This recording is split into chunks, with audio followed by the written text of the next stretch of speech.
Julie Roth did it all. Amazing mom. She was an amazing wife.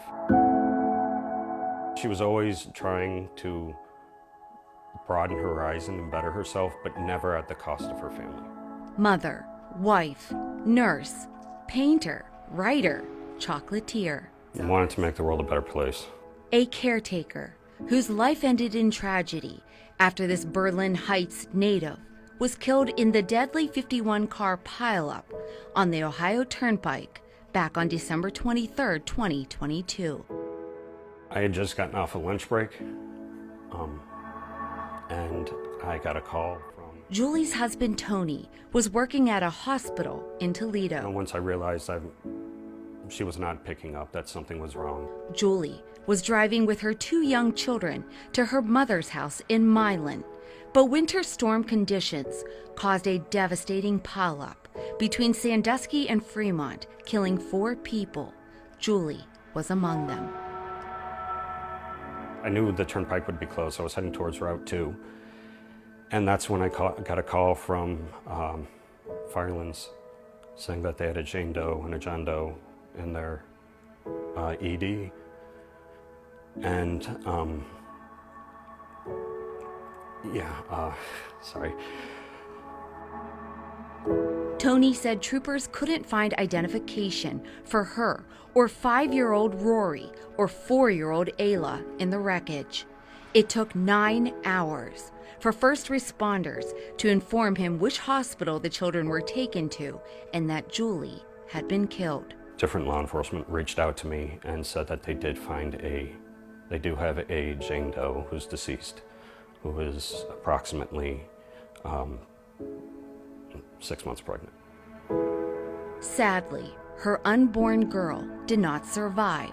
Tony said her name was Edna Rose. Did they talk about it? They do. Rory, more so. He remembers the initial impact, and he was situated behind her. He remembers the steering column being in her belly. They both were awake, and they both were there for each other, and like Ayla couldn't always see Rory, but she could hear him, and he was trying to encourage his little sister. Do they still ask and talk about Mama? Yeah. And we still will go and visit her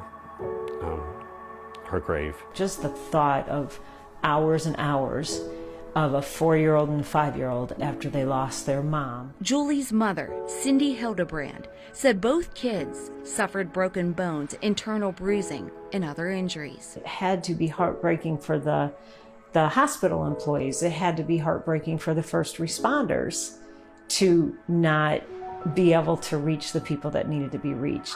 And through their pain grew a purpose and a passion for making identification and contact information easier for first responders.